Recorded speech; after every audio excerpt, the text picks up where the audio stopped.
back to our channel, and Chelsea and I are so excited because we are in San Diego. If you're new here, my name's Jennifer, owner of Citrusandwillow. I'm an esthetician, and this is... Hi, I'm Chelsea. We are so excited to be here.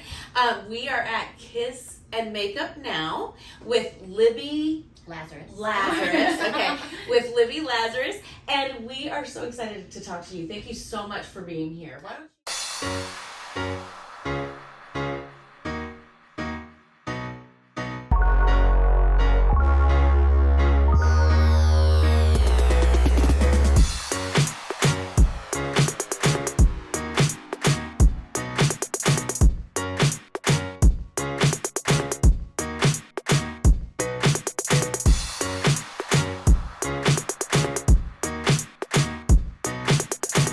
Why don't you just tell us a little bit about yourself? My pleasure. Thanks for having me on the channel.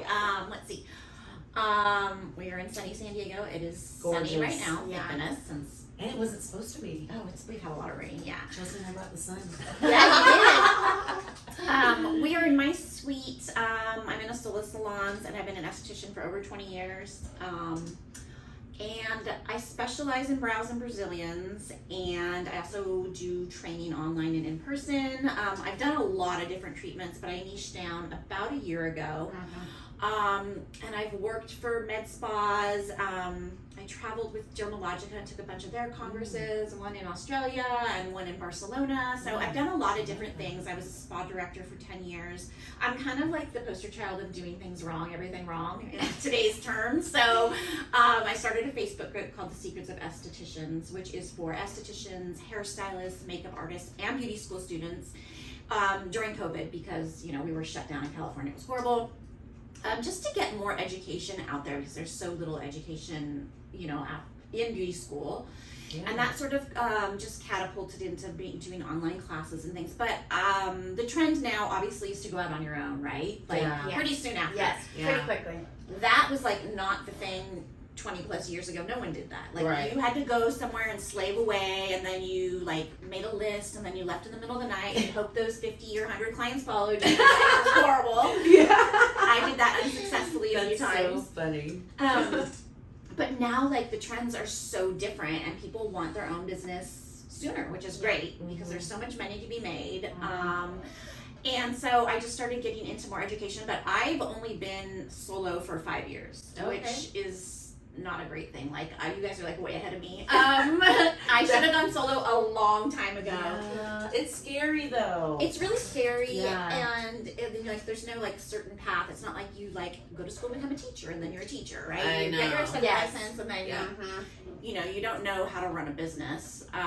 So you're trying to do these services and be a manager and do the website and be the accountant and all the stuff that estheticians don't like numbers. So it's a lot. Tell me about it. I'm dealing with that now. I'm like, oh, my life. So no, I totally get it. Yeah, taxes. Yeah. Let me roll my eyes now about Yeah. So I went on my own because I got tired of I was working at a place where we did everything. We did microdermabrasion, peels, facials, spray tanning, and did it all, but we did mostly Brazilians and brows. That was the bulk of my work there. And I just got tired of doing 20 Brazilians for someone, barely having a 30-minute lunch break, blah, blah. This is a lot of people's story. When you're sick. And so I was just so tired, and I was I just can't do this anymore. I didn't want my own business either. I liked working with people. I liked a team. I didn't want the responsibility. I was also a makeup artist, so I had that gig on the side. And I was finally just I just can't do this anymore. I'm too old. I'm too tired. So it was just kind of pushed me that way. Yeah, I mean, I know it's hard, but it is really the only way to make money is to be out on your own, because you hit a wall when you're working at a company usually. But it is hard work, and it does take a special person to be able to do it.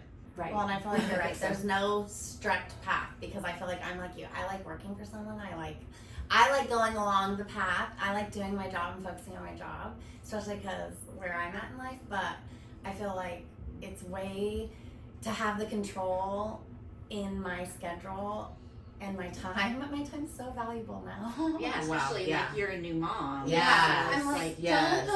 Yeah. So I think It it's one of is- those things. It's amazing, and it's rewarding. We are making people feel good about themselves. Right. So, I mean, I really find pride in that. Right, and it's so doable now with technology. Like, you don't need a receptionist anymore. No. You used to have to like buy these big credit card machines that were like several $100s a month, like years ago. Now it's like Square. You just right on your phone. yeah, you can get clients from social media, Yeah. from Facebook, Instagram. Like, there's just so many ways. Yes, so now, many ways. Which I love. And I love that. I love that so much. So tell us a little bit about your journey, how you got into aesthetics and came to the point you're at right now. So, I was living in LA. I have a degree in theater, and I was trying to work in theater and TV and film. Not very successfully. I was a waitress for many years, and I was like, I can't do this anymore. Yeah. And I loved my eyebrow girl, and it was kind of just a whim, you know, like for many of us, or, you know, we all love beauty. So I went to beauty school, and loved it. Mm-hmm. I didn't really know that much about waxing. I never had a Brazilian. I had my brows done, but that was about it. I think I was 23 the first time I had my brows done. And then I was in Ventura, California, where I went to beauty school. I moved back down to San Diego. This is where I went to college. I went to state. And then I started working for a big spa that had several hairstylists, and we did everything. And I was there for 10 years, and I loved it. The industry changed a lot. That's when like Yelp came out. And the spa I was working for wasn't really they weren't using technology. They weren't sending emails, which was like basic. And even I could see it back then, and I was like, oh. Then the salon got sold to a big company, and so then I floated around a little bit, and then I went to this other salon that I was there for 8 years. And I just my makeup career was okay, but it wasn't like taking over, which was I thought wanted to happen. And so I'm like, I said earlier, I just couldn't do 20 Brazilians for someone anymore. Like, we had 15 minutes, including checkout and cleanup, and this is also post-COVID, pre-COVID, but like I just couldn't wax like that anymore. You know, that's like when mistakes happen when you're rushed. Right. You know? Right. And there was so much pressure to add on more services. Sell. Yeah, and then just like, you know, you get tired of working for a place where it's like broken equipment and just like all the stuff. So I was just fed up, and I was like, I didn't want a business, but I needed to make more money. Like, I was making minimum wage plus like, I can't remember, 20% and tips, which is like not very much money, you know? And it was my fault. Like, I was the only one to blame because I had never taken much of a risk. And well, I had tried to go out on my own a few times before and hadn't done very well. So I was like, okay, if I do it, like, I need to do it right. And so what I did was I told my work, I'm like, I'm going to be going on my own. I'm going, 20 miles from here. I'm not going to tell any clients. Can I still work here? And they said yes, as long as you don't tell clients. So I worked in a dirty little salon, like it was a beach salon, gross, like the walls were blue, the art was terrible. Basically I had to close my eyes going in there. But it was what I could afford. It was like $50 a day. All I wanted to do was make my rent. Right. And I did that for like 9 months until I built a clientele. Oh, I love it. Because I had no client, like I couldn't take my clients. No. Right. So like I did all the things I didn't want to do. Like I was Groupon. No one wants to do that. Like, it's embarrassing. Like you're like, oh my god, I'm a Groupon esthetician. But like you have to start. Yeah, you have to start somewhere. Like you don't get like the pink walls and the pretty side like right away. Like no. I mean everything was used when I started. I mean even this bed is used. It's an electric bed, but I bought it used. Yeah. So I think a lot of estheticians get caught up in what it looks like, and that was really hard for me not to, because I was like, this is not a pretty pink room. It is, and like this is not the best part of town, but it's like it's what I could afford. Right. But that's one thing that I love about today is like you can go rent from someone like me 2 days a week. Yeah. And that's what I did out of a salon. Like there's so many estheticians that want to rent their room on like Sundays and Mondays or Wednesdays, and you can like get your foot in the door and like, just start, because everything's already there. You don't have to like have a bed and a light and a steamer.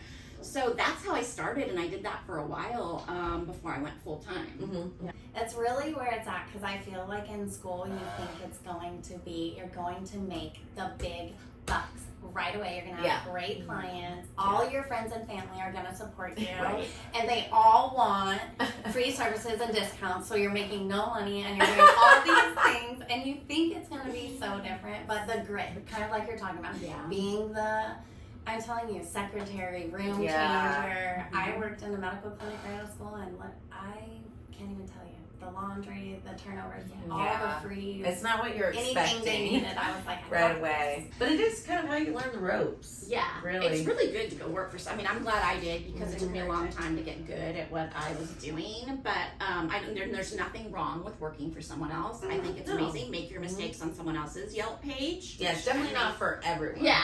But I do say, if you truly know that your goal is to go out on your own, mentoring, you need to at least get something. You don't learn enough in aesthetic school. Continuing education. Well, and that's how I found you. I dove deep into those. Let me tell you, how many Facebook groups am I a part of? Like a ton. Because, and not that I have a lot to say in each one of them, but learning from mistakes and questions. And even on your last podcast, you made a couple of comments that I was like, why are you? What is going on there? How do you know that you're not, like, you need to go back, you need to circle back, something's off there. And I think it's just one of those things, you can learn a lot from a lot of different people, and it's kind of what you take out of each experience.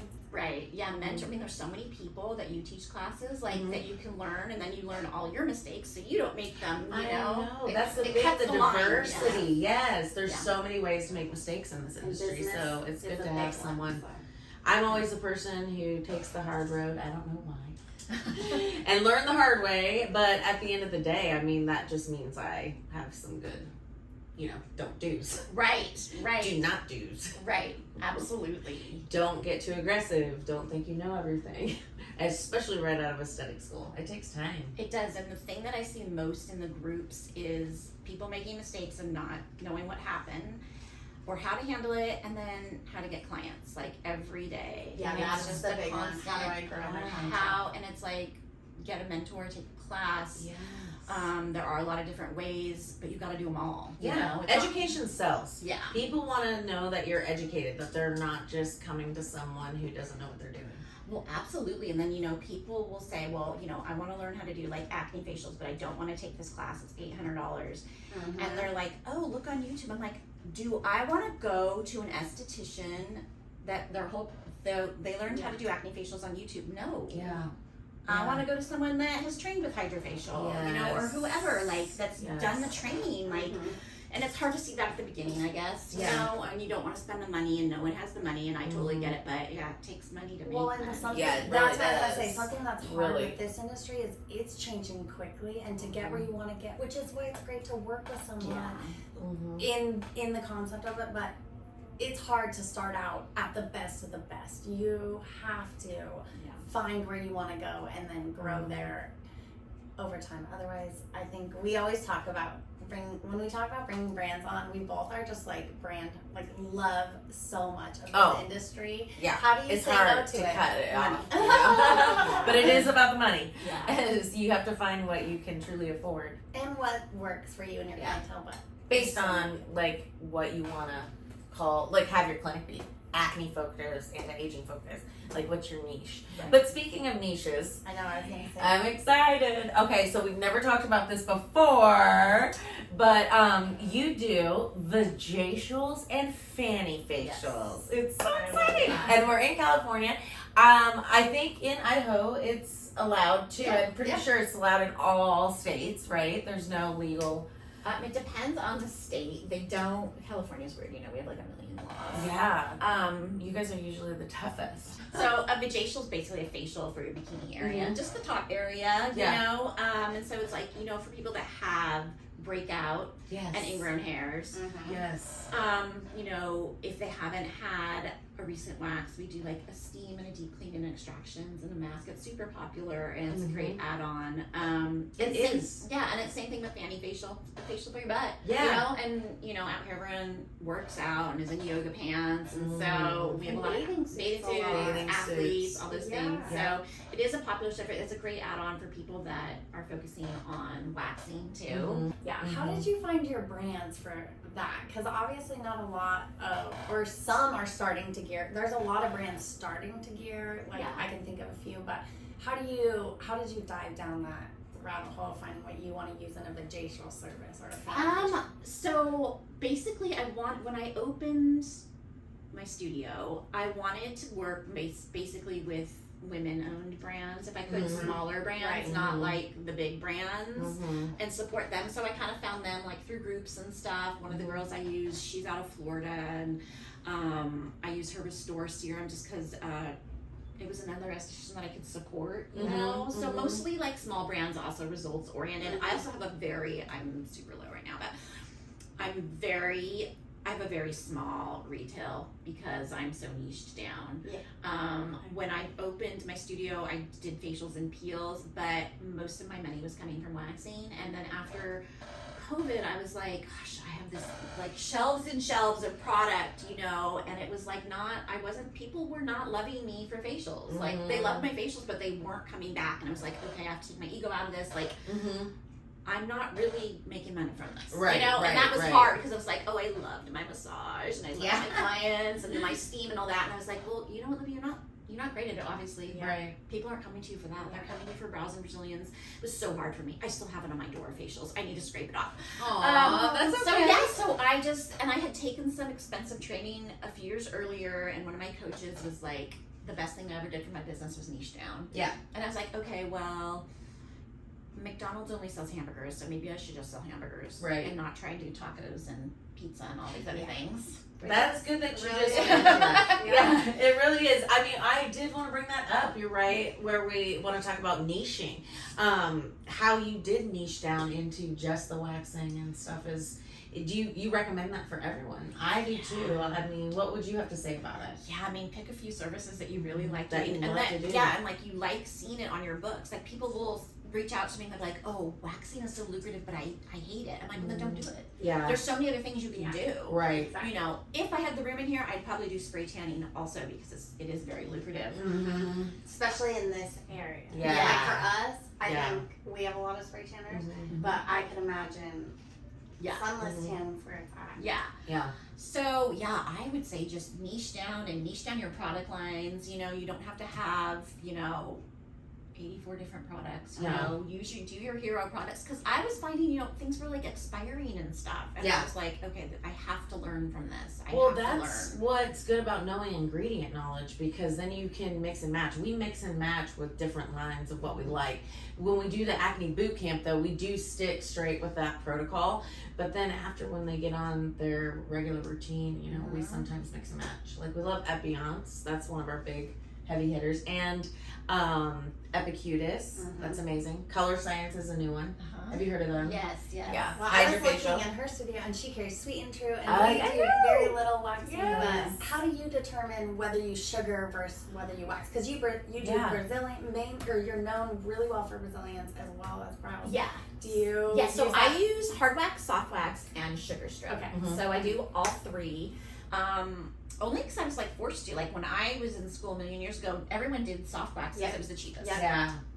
But it's also the most aggressive. You can lift skin the easiest. So then hard wax got really popular. So then I learned to hard wax because people were asking for that. And then I started getting into sugar because people were asking for that. But I do sugar with the strips. I don't do the ball method. Okay. So it's basically the same thing. I've done them both. I use them both. So I combine. It depends. I use a lot of hard wax. And then I do a lot of cleanup with the soft wax. And then the sugar is mostly like by request for people that have a lot of ingrowns, or super sensitive skin. But it's nice to like combine them, and that's one of the things I teach, because you can like get people that really want the sugaring, or people that really want the hard wax, and then with the soft wax, it makes your cleanup so much quicker and easier. So that's the only. I don't wax a lot, but that is one of the things that I have learned, that there is not a one size wax fits all, Yeah. which has got to be the most asked question in the Facebook group. What's the best wax? Yeah. Like price, Yeah. wax, brands, wax price. But I have just learned, not just brands, but methods. Like Right. sometimes to get the right, perfect, neat and tidiness, it takes a blend. Right. Yeah, it really is about blending them. I agree. Yeah. Waxing is not my favorite. Uh-huh. It's not at all. We don't offer a lot of waxing. I do brow waxing because it's the face. We do underarm. Yeah. You guys are smart. You're probably Base. making more money than me. Listen, I told you I am like the poster child for what not to do. If I wasn't in California, I would probably do like more, laser and there's so many things we can do. Well, I was gonna say, Yeah. I'm the newer ST. I walked out of ST school and I was like, how do I get a clientele? Oh, I get a Yeah. clientele by being like, what do you need? I will do it. Yeah, in the beginning. And then I But that's how niche you down find out now. what you And like. I just have my loyal, Yeah. like I sugar men's backs and underarms, like just for a few clients. So that's where, and I still do a few bikini waxes for just a few clients. And so that's why I think waxing is something that I don't do frequently, but enough that I still try and read through all the tips and tricks Just when to I'm make sure. struggling. Do you do manzillions? I don't. But I there's don't girls like in here those that either. do. Yeah. It's just like men aren't great with pain. Yeah. I don't like inflicting Mm-mm. pain. And just like for safety reasons and stuff. But I mean, there's tons of girls that do it and they do great and they make great money. I'm sure they do. I mean, they're charging like $95 and they're Yeah. doing it in 15 minutes. I'm like, good for you. Yeah. Once again, probably making more money than me. But so- if you hate it, Yeah. then you're not going to be successful. at it, Right, yeah, so. you gotta not, you be okay with that, and like your partners have to be okay with it. And Yeah, exactly. Yeah. So, you work as a makeup artist on some movie stars. Yes. Tell us how you got into that. That's so fun. So when I was at the full service salon, we did everything. So we did makeup, and so we did a lot of makeovers, and it was a big salon in like a prestigious mall. So we had like a lot of TV reporters that would come in and stuff. And so I just got a lot of experience doing that. And then actually a client referred me to a magazine, and then I did a lot of their covers and stuff. So it was I kind of fell into it. And honestly, I never thought I was like a great makeup artist. I kind of just like faked it.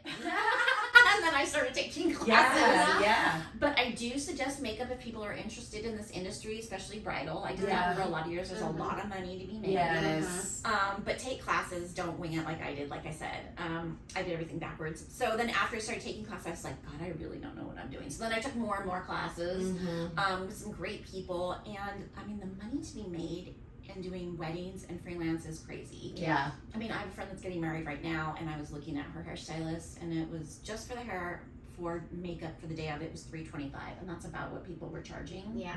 And I was like, yeah, and especially like a lot of people got out of the business with COVID. Yeah. So it kind of cleaned the palette. So there's so much room for people that want to do makeup. Yeah. You know, I There's love so makeup. many courses out there right now. Yeah. So many. Yeah, she does makeup. She Oh, does I a good don't. job. I Yeah. don't. I just do. I like Stage the cosplay makeup. Yeah. I like Halloween any kind of is good. Halloween makeup. Yeah, I think Halloween's fun. It's like one of those fun. It's it really is fun. kind of what prompted me into the business. That's what made me want to start doing aesthetics. Yeah, because And it's then I required, quickly was like, no. It's so subjective, like you're saying. Yeah. But I think something you were saying is you do everything backwards, and I have to laugh about it. I think that's why you're one of a great educators, because you have so many different and a different path than just what other people are promoting. But two, I think that's actually how most people do it in general, is not like you not just fall into things, but I more mean you just have no idea what we're doing. We are just, How do you know what you like if you don't Yeah. try it? and you gotta fake it till you make Yeah. it a little bit in this industry, Yeah. but only to an extent. Like you're saying, like obviously. But I just think it's funny because I think I got out of school and I was like, still like shaking, and in my head like go firm in all my facials, have a firm touch, or just something like that. But it's nerve wracking. It is, when you yeah. feel like you don't know what you're doing. Oh, I can remember Yeah. having like my little cheat sheet, like, Yeah. And that's okay, Yeah. when you're first starting. It takes time. I think Oh, you have to absolutely. normalize it, but I think every new experience, I still feel like I'm going backwards when I'm learning something new. Like, oh my gosh, I've been doing this for years, but sometimes a new product line throws me, or a new. It's a lot of what you never-ending. talk about. So really in areas that I haven't educated myself deeply in, when something occurs, I'm like, oh my gosh, go through from it, own it, find my areas to grow from that scenario, and then try not, because I make mistakes all the time. Oh yeah, We all that's do. yeah. Nobody's perfect. That was a hard lesson to learn, but it's definitely true. You can't. You make mistakes no matter what you're doing, even if your intentions are good. That's what's hard with aesthetics, because you're working on someone's body and Yeah, face, you know? can't. You don't know specifically what's going on at that moment, you know, and you can only do what the clients tell you. Right. And so, So- yeah, that's one of the things that like we see in the group, you know, people will show like, you know, someone that had a peel that obviously didn't go great, and it's like, you know, a lot of times people just don't get the training. Yeah. You know, and they're like, I don't know what happened. And I'm like, we were talking like, you don't know what happened. Yeah. Why are you asking the client? You're the Yeah. one that put that on the, you know, so it's like, don't do those treatments till you've been trained properly. Yeah. And then you need to do it on yourself. And then you need to do it on your mom or your sister. And like, you know what to expect. Yes. As best as possible. It's Yes. kind of like you're saying. And then I loved, in a lot of your stuff, you really talked about educating yourself on the best that you can on what your clients are using and stuff like that. But it's really one of those funny things in the industry. I just feel like I always am nervous doing a lot, and then I don't know when the comfort level kicks in, but every time it comes back, it doesn't ever go away when I'm doing something new, or learning new devices, or learning new product lines, Right. or mixing clients' routines Mm-hmm. around. I always feel like I'm kind of faking it till I make it, but it's more like a test. I'm applying the applicable knowledge that I have to make those decisions. Yeah. It's really cool. Speaking of education, so you're an educator as well. You also have a podcast we haven't mentioned, I don't think. So what's your podcast? It's Secrets of Estheticians. Same as the Facebook group. Same as the Facebook group. Yeah. Yeah, so it was really informative. If you guys have not checked out her Yes. podcast, please make sure that you do, because the last episode is what I want to talk about. And that was talking about if you mess up, which is what we're talking about. Exactly. So whether it's making a mistake on a wax or having a dissatisfied client. So why don't you just briefly give us some tips on what you would say to both situations? So having made so many mistakes, I kind of learned, you know, how to handle them, because I worked at a salon, like I said, the second salon, where there were a lot of mistakes, also because we were so rushed, right? So a mistake is like lifting skin, right? Like I do your eyebrows, you lift skin, okay. Right. Whose fault is it? Well, ultimately, it's the esthetician's fault, because she lifted the skin, right? And that does happen, but the more seasoned you are, you know how to look for, you know, the skin type, and you know how to prep the skin properly. Oil mostly. You turn down the wax, just like all the things that you do. So that is a mistake, and you have to own it, and you have to treat it, and you have to like treat the client like, you know, I'm sorry I made a mistake, even though maybe the client was on Accutane or something and they didn't tell you or whatever, which is kind of rare. People usually know if they're on something hard.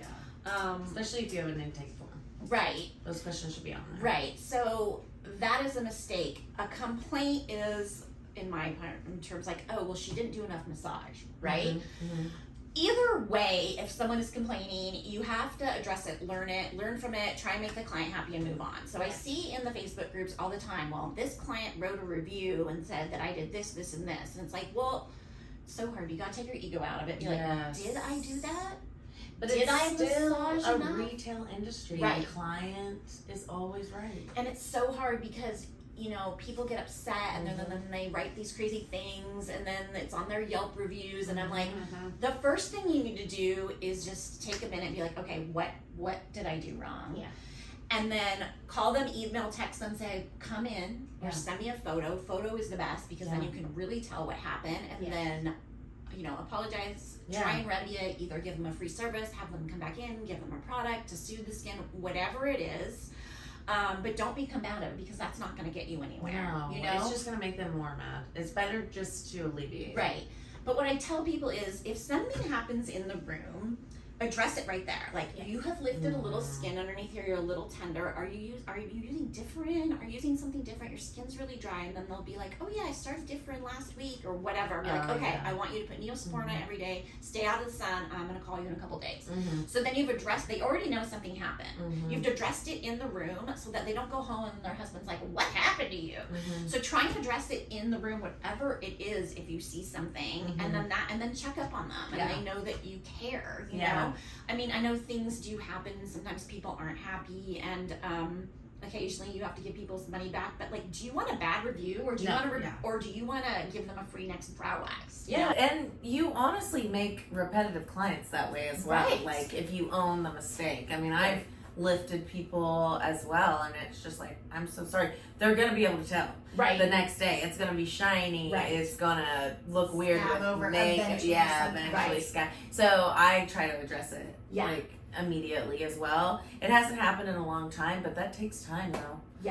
I mean, it's just practice. Or And some it's a learning curve. Exactly. Or not like that, but each scenario that you go through, I have learned, in my opinion, sometimes it's like you said, take your ego out of it, humble yourself. It's like, And a lot of times it's how you build your rapport with them. I think of some of those clients where I'm like, oh, if it has happened, I think like you're saying, addressing it and building that rapport with them, checking up on them. And a lot of times, and not beating up on yourself, because ultimately it's unpredictable but predictable. Like, we know the science of the skin, but you're not at home with that client. You don't know what they're washing their body with. You don't know their detailed information. It could be anything that they didn't think was a big deal. So they just didn't mention it. So you can only do what you can do. I think I see a lot in the groups, a lot of or things that happen after dermaplaning. You know, people are breaking out, or there's a rash, or like the dragging of the microdermabrasion and all that. And people they're like, okay, what do I do? And I'm like, how do you not know what to do? Call your trainer. You know, like, who's your trainer? Post-care, pre-care. Who taught you? Because in all those training manuals for people that are good trainers, it'll say, okay, if you have nicked the person, this is what you do. If they have breakout afterwards, this is what happens. You know, this is how you combat that, because that happens all the time. You know, that's important to know. You guys do dermaplaning? Yes.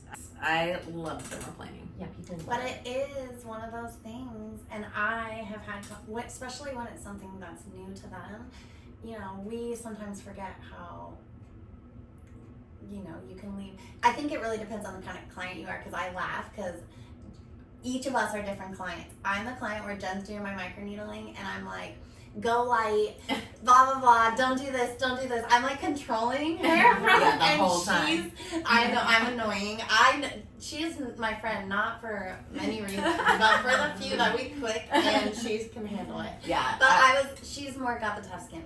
She can handle a lot, or she knows herself very well and can do a lot. And I am working through that industry. I think it's why I'm like the newer one compared to us, because I'm still more like for myself, and I'm still more reserved and finding my footing in a lot of these areas. But that's a good thing. It's better to be under aggressive than over aggressive. Don't ever start out as an aggressive esthetician. That is where you make your biggest mistakes. I will say that, and that's kind of how I started, because I went straight into dermatology. But then I've learned, you know, the tortoise wins the race. So you don't need to fast pace it, and it's better to be preventative rather than corrective. It's a lot less expensive too. It is so much less expensive. What's your favorite class to teach?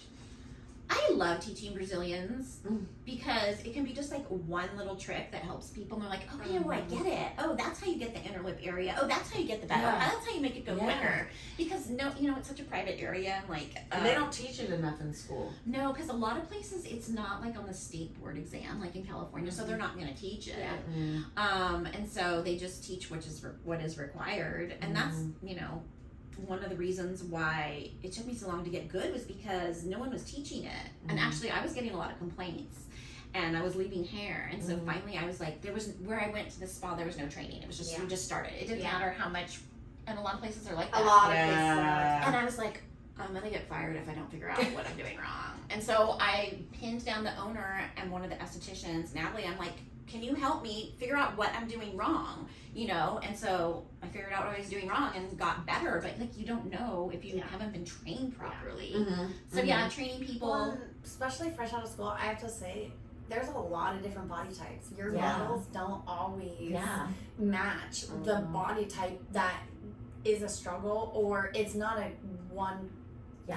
fit all. The technique is the same, but then you have to learn how to manage each individual skin and body. Yeah, and the hair type. Yeah, some people have like Exactly. super Oh, coarse hair, yeah. fine hair, you know. Mm-hmm. People that are like super blonde, you think, oh, it's gonna be super easy. No, sometimes like true blondes have like the coarsest hair ever, you know. Exactly. So yeah, just Yeah. like all that experience. That's why it is good to go work for someone for a while, you know. Yeah. Nothing Yeah, wrong with or it. take trainings from you, for Yeah. example. Or Do you? are they online?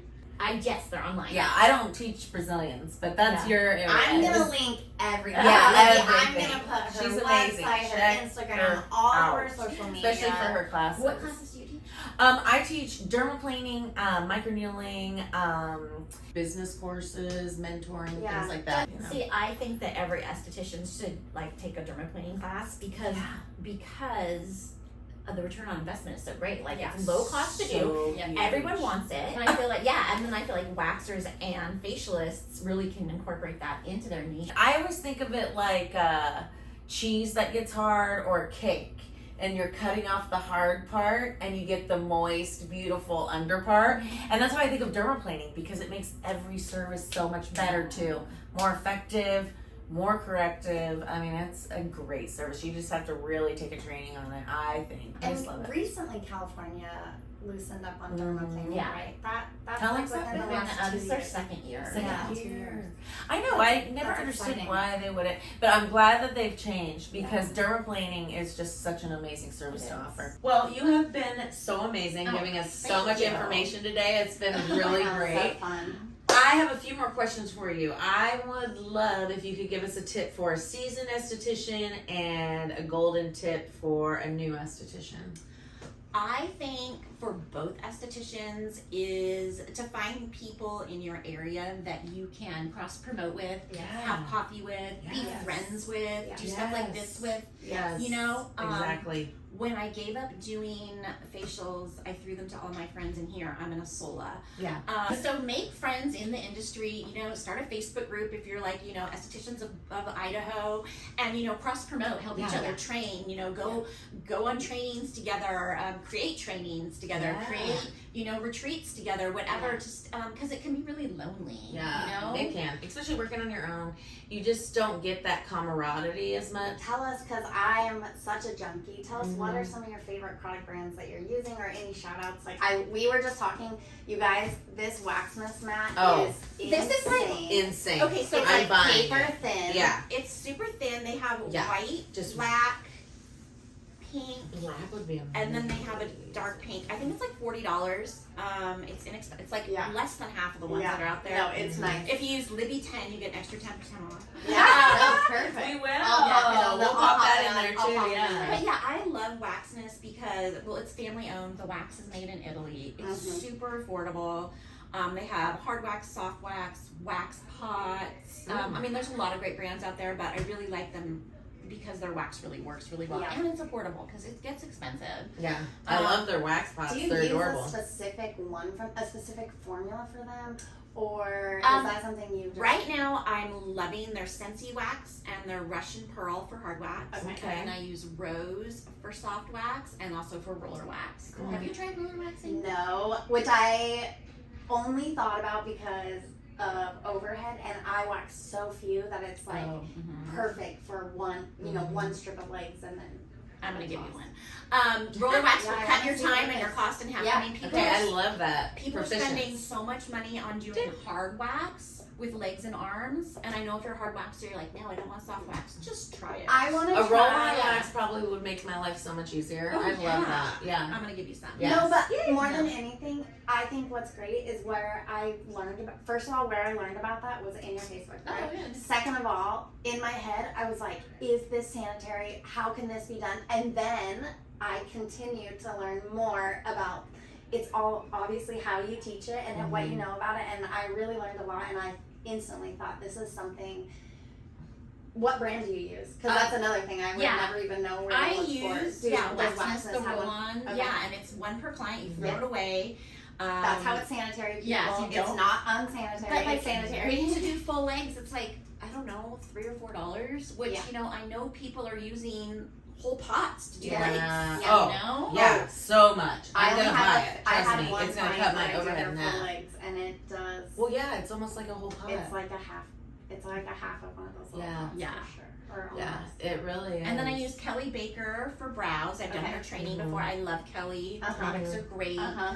They're not sold in like Ulta or Sephora, so it keeps you a little more exclusive. Uh-huh. Oh, I love that. And she has like a laminate product. It's $22. So people that don't want to do laminating, Yeah. they don't want the chemicals and stuff.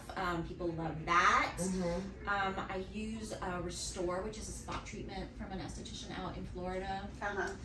From What's the Lewis main Science. ingredient in that? Salicylic. Mm. Yeah, it's 4% Love. salicylic. It's that one right there. Yeah. It retails for $35, so it sells really well for Oh, body. I bet. That's a You huge and I bottle. were, or I was listening to that about ingredients. body. Yeah. Like having them block that out. Which I'm definitely looking into that facial sponge too. Oh yes, yes. The two of those. The that spa would be cells are great and easy to solve. So so I try and keep a small amount of retail. Yeah. Yeah. Well, I mean, retail is hard to keep up with. It That is. is for sure. Well, I just like knowing your brands because Yeah. I use Sweet and True. I have only really dabbled with them, but I enjoy. Same thing. I like their strip. I like. I do mess with their Pro a little bit here and there, but man, hand muscles. I could not do that all day long. A lot. But yeah, so I wanted to see kind of what you're using brand wise. What's your aftercare? Do you use Restore as your aftercare? Yeah, I use a lot of the Restore. Like I'll spot treat with it. Also, there's a bunch of products from WAXING. It's called Dr. Bump, which are really great. There's a roll-on that's like a natural tea tree for people that don't want like a chemical. So it's like nice to provide that. Yeah. Mm-hmm. I think the book, you guys have been asking me about books, and I think there's like a lot of books that are great for business. The 7 Habits of Highly Effective People is like one That's of an my favorites. amazing book. Yeah. If Yeah. you guys have not read that book, I recommend it for everyone. It really is. You can read every book about business, but you really do not need to have some type of skill on how to be fast, effective, have a routine. Right. I mean, it means everything. Yeah. It really does. Although I'm so against routine, I've always been rebellious against it. But Yeah. you have to when you own a business, Yeah, for sure. totally. That's one of my favorite. Reading Finance is a good one. There's so many good business books out there, I you know, love that it. totally help. I love 7 Habits because I think there's one about, you know, listening to understand before speaking. I can't remember the next, but it's just like, it's great. And you can just like read a chapter and then go back and, you Yeah. know. Yeah. Do you do any brow laminations or brow tints? Yes. And what brand do you like for that? I like Brow Code for Yeah. that. Okay, Yeah, that's Okay, amazing. I've heard them. Yeah, I've Awesome. taken her trainings, and they were online, and you know, people are like, "Oh, you don't need to take the training." Yeah, I'm taking the training. Oh yeah. Well, I think that do you have anything else that you'd like to add to? Well, I always like to say that there's a place for everyone. You know, there's Yes. enough business for everyone. There is. Agreed. We are not Every- in competition with each other. Every person you see is a potential client. Yes. I mean, you guys have your hydrofacial shirts on. Actually, my sister, who helps me do everything, is a former fashion designer, and we're coming out with merchandise. Oh, I love I'll send you guys some. Yes. Because like you can wear you can wear something that says like Wax Queen or like Yes. hydrofacial, and then when you go out, you know, people will ask you, and it's Yeah. like instant marketing. Yeah. Be It your really own is, yes. billboard, people. Yes. Promote yourself. Yeah. Business cards, that's a big tip too, as well as they have the digital ones now. Yeah. So you guys can do that. I love Canva. Yeah. Canva's great. It's so amazing. Yeah, and there's a place for everyone. Everyone you Mhm. see is a potential client, you know, Yeah. and don't worry about what like the esthetician down the street's doing, you know. Yeah, we're Just- not in competition with each other. It is good to do market research. You don't want to be too low or too high. Yes. But there's enough people are going to come to you if they like you and they like your services. Nothing to do with the esthetician down the street. Yeah. So There's a place for everyone. there is. I truly love that. Yeah. Well, thank you Oh, so I know. much. I also have to say, like, don't be afraid to ask because I think Yeah. even I just want to say when you put yourself out there, sometimes you get an awesome women in one group where you get to hang out. And again, Yeah. I can't thank you enough for giving us your yeah. time because Yeah, I was that's like, fair. How This has could been so fun. Yeah, how could this have just fallen in our lap? Thank you. Oh, my so nice. pleasure. And I like want to move here now. Or you can move here. Well, thank you so thank much. you. And yeah, we'll Thank drop you. all of her stuff in the comments below. Chelsea will make sure she has everything in there. And we will have a little section that we want to do for a book club. So we'll add some books in there that people can do, because I've been reading a lot lately and I'm just like, oh my gosh, this will help so many estheticians. Okay. So, but we're back and we're excited and we love it. Thank you guys. I hope Yep. you like and subscribe, and we'll see you next week. Yep.